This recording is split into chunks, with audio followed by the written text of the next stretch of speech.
کے ماننے والوں کو یہودی، انجیل کے ماننے والوں کو کرسچن، قرآن کے ماننے والوں کو مسلمان، لیکن زبور کے ماننے والے لوگوں کو کیا کہا جاتا ہے؟ اور یہ لوگ اس وقت کہاں موجود ہیں؟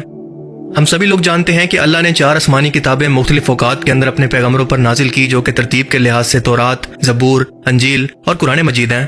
لیکن اسلامی تاریخ کے اندر آپ کو کہیں بھی زبور کا ذکر، اس کی تاریخ یا اس کی تفصیلات کہیں بھی جاننے کو نہیں ملیں گی۔ پر ایسا کیوں ہے؟ کیوں اس الہامی کتاب کو آج بھی دنیا میں اتنا زیادہ ڈسکس نہیں کیا جاتا جتنا کہ تورات، انجیل اور قرآن پاک کو؟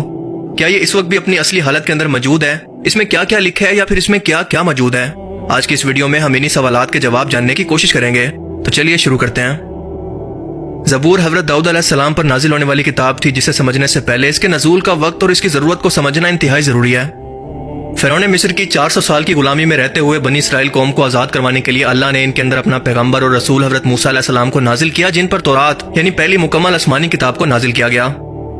حضرت موسیٰ علیہ السلام بنی اسرائیل قوم کو مصر سے نکال کر ایک بہت بڑے سرائے سینا پار کراتے ہوئے فلسطین لے گئے، جس کی تفصیلات قرآن مجید کے اندر موجود ہیں۔ اس سرائے سینا کے راستے کے اندر کوہ طور پر تورات کو نازل کیا گیا۔ سرائے سینا کے اندر 10 لاکھ کے قریب بنی اسرائیل کی آبادی کو من و سلوہ کھانے کو ملا۔ بادلوں نے صحرا کی دھوپ سے ان کو بچانے کے لیے ان پر سایہ کیے رکھا۔ پہاڑوں سے پانی کے چشمے جاری ہوئے۔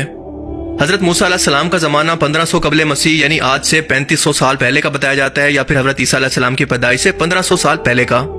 اس وقت فلسطین کے اندر مشرکین کی حکومت تھی۔ حضرت سمیل علیہ السلام، جو کہ اللہ کے نبی اور پہلے اسرائیلی بادشاہ تھے، انہوں نے کافی عرصہ تک بنی اسرائیل پر حکومت کی، اور جب وہ بوڑھے ہو گئے تو انہوں نے اللہ کے حکم سے طالوت کو ان کا بادشاہ مقرر کیا۔ اور اس واقعے کا ذکر قرآن کریم کے پارہ نمبر 2 میں سورہ بقرہ کی آیت 245 سے 252 کے اندر ملتا ہے۔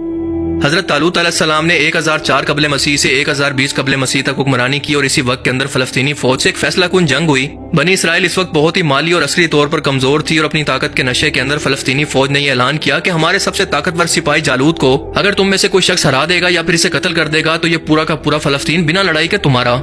طالوت علیہ السلام نے یہ اعلان کیا کہ جو بھی شخص یہ کام کرے گا، میں اپنی بیٹی کی شادی اس سے کروں گا، اور وہ بنی اسرائیل کا اگلا بادشاہ ہوگا۔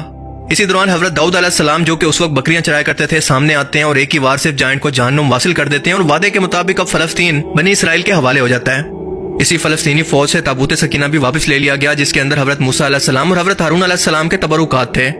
حضرت طالوت علیہ السلام کی وفات کے بعد حضرت داؤد علیہ السلام بنی اسرائیل کے بادشاہ بنے، اور پھر بیت المقدس کے اندر اپنا دارالحکومت قائم کیا، جس کا نام ہے ہبرون۔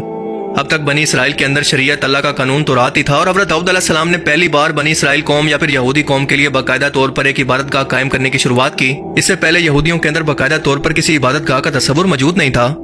یہاں پر تابوت سکینہ کو بھی لا کر رکھا گیا، اور یہ نام اس لیے رکھا گیا کیونکہ یہ حضرت داؤد علیہ السلام کی زندگی کے اندر تعمیر نہیں ہو سکا، بلکہ آپ کے بیٹے اور اگلے پیغمبر حضرت سلیمان علیہ السلام نے اسے تعمیر کیا، جن کے نام کی مناسبت سے اسے ہیکل سلیمانی کہتے ہیں۔ اب کیونکہ بنی اسرائیل قوم کے پاس کتاب بھی تھی، عبادت کا تصور بھی تھا،